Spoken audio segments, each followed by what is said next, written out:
everyone. Great is his reward. Morgan McGee. This time it will be worse.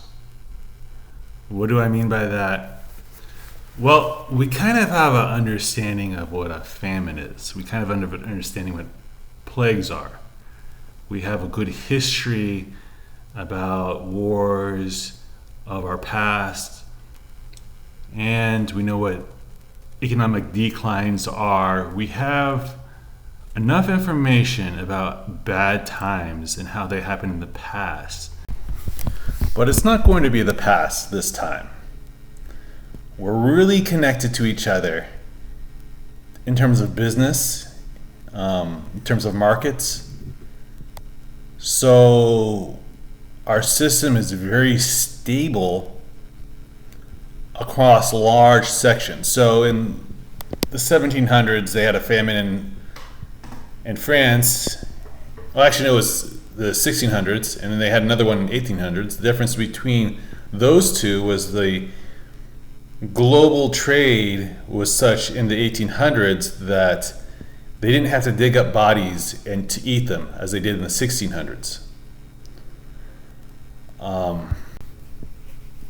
However, that may not happen this time, in such that the flexibility of the system has been so relied upon that fatter and fatter tails have happened. So it becomes more and more less likely. However, the problem, the tail at the end is so severe and so large that it would wipe out the whole system. So Nassim Taleb talks about a roller coaster that it works 99 years and 100% of the time. One time it fails, it murders everyone, and then it retroactively murders everyone that's ever ridden on it. That is the type of fat tail risk that we're dealing with. Something that's extremely stable, which creates such an abundance of comfort and softness within ourselves that if there was a extremely large event, extremely large black swan, then it would destroy all the system going all the way back down. We are not capable of absorbing that kind of trauma, even that our ancestors went through. On a agricultural level, we're so far away from our food supply, and the GMOs have adulterated our food so much. It's ruined the nutritional value. It's defiled the land by planting two seeds within the land. We've learned that from Leviticus 19 that you're not supposed to do that. How much more if our seed is split with some genetics from insects or other plants? How much moral defilement is that to the land and to the seed itself, creating this confusion within the seed and confusion within our bodies through the GMO? Not to mention the spiritual confusion and defilement that has put upon us through all the additives that have are less than kosher and horrendous. But further than that, in Boston, there was a smallpox outbreak, and the people lived through it. It was a very harsh one. It was a very hard summer, but they lived through it, and we are in fact the descendants of those people. You know, if I'm speaking to you, your ancestors went through some really hellish stuff, and you have the benefit of their struggle through those systems. We probably all have the diseases of the past within us. But we're not the same people in terms of our perspective and our humility. We don't care to hear. We don't even care to hear the backstory of our troubles in these matters. There was a case in cryptocurrency where billions of dollars was in Axis Infinity, and no one checked to see if there was any Ethereum in their holdings, because that was what they were selling. And except for one guy who actually looked upon the code to see that there was the address, to see there was no Ethereum, and so many people got taken in by this. If they just did the research is right there. It is actually free. You can actually type it in, but no one decided to do the research on that. No one decided to do any research on FTX.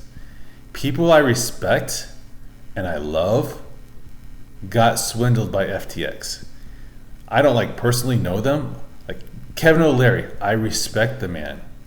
He did not do his research on FTX because we're kind of soft through our successes, and we get tempted by shiny things, and that is just that would be as just those elements, that foundation that we're working on, the lack of dollar integrity that I have another video on, that would be bad enough. But the core issue of why it's going to be much worse this time is the incredibly damaging situation between men and women, and even between men and men. As of right now, our social groups are much smaller than they were in the 80s. We're much more at each other's throats. Men are no longer approaching women, and women are complaining about it, about not being approached. And it's getting worse. The relationship between men and women is so horrendous that this coming black swan, this gigantic tidal wave, is actually a blessing in disguise. If it were to take away from this disconnect that we have towards people. We are so disconnected from everyone else. We are so lonely as a society.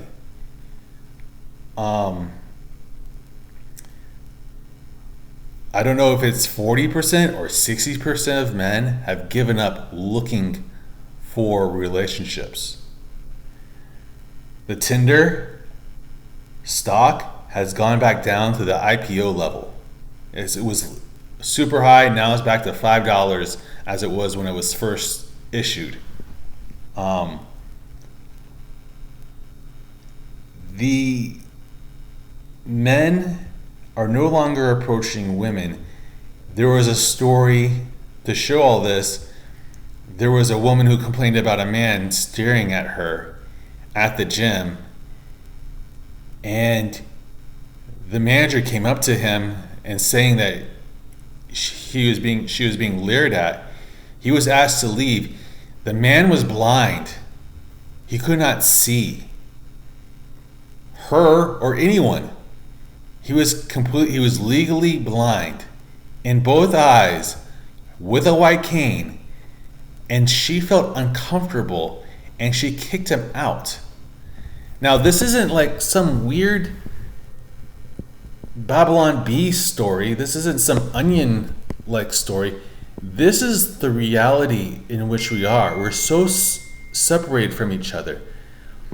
And there is a part of women that gain status in rejecting men.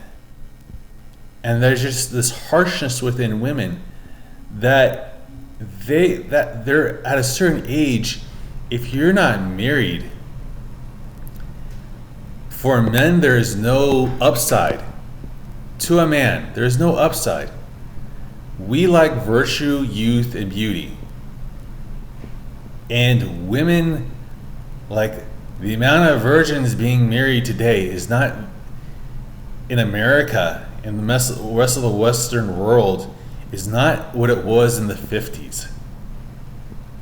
Do you suspect men to go to war for a woman who has 100 body count and treat her as if it was a virgin in a castle?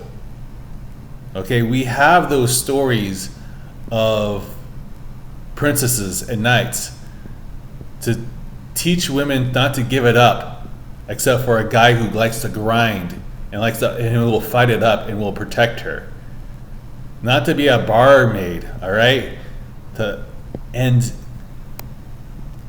the amount of loneliness, and if there is a disaster on any kind of scope, men are not going to go fight to protect women who have children from the top 10% of men who are having sex and making all the children and not putting a ring on it.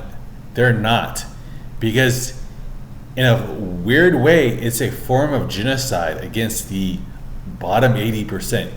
And yes, that is genocide. A woman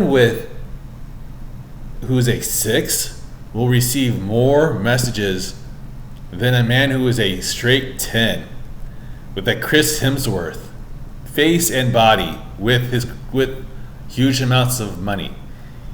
They will not, and that has ruined women in their minds, thinking that they are this, as if renting a Mercedes means I could buy a Mercedes. This is the same concept. And there's the division between men and women is so horrendous right now that there is no solution to this. There is quite literally no solution to this. Yes, Jesus Christ can save you from your sins. He can. Is he going to rewrite your body count rate? Is he going to put your eggs back on? Is he going to restore your youth, make you 22 years old again? Let's not hold our breath, all right? He does a lot of things. That's not in the blessings of Deuteronomy 28. You can still spend all your youth, prodigal son and daughter, and not have an inheritance at the end. What we're going through right now is going to be 100 times worse because we have no social structure by which we can rely on. You're not going to be relying on your 11-year-old son to win the day. He's going to need a man. Sorry about that. And if any man with half sense and with any kind of red pill, like watch one video of red pillness, he's not going to go with a single woman and have that kind of liability on his head and get marriage raped and get divorce raped and have a cold bedroom. No, he's not going to do that. And so what is the solution? All right, because men of my age are being told, and younger are being told, that I can't even find a woman in the Western world. I have to go to Latin America, to Asia, and to Eastern Europe. Like, where do you women go? Because you're not going to find a more masculine, well-off group. You're not going to find taller men who are wealthier. And that is your standards of today. Unrealistic standards, body standards. You guys want a 6-foot guy who has 6 figures? A 6-foot guy is at 15% of the population. 6'1" is 8.1% of the population. America has some of the tallest men in the world. Northern Europe? You think you're going to find some guy in Northern Europe, in Germany, in Norway, in Sweden? Good luck in that. Morgan McGee, greatest reward. That was a little bit of a rant at the end. Please, if you got something out of this, here's my Bitcoin account. I hope you enjoy the rest of your day.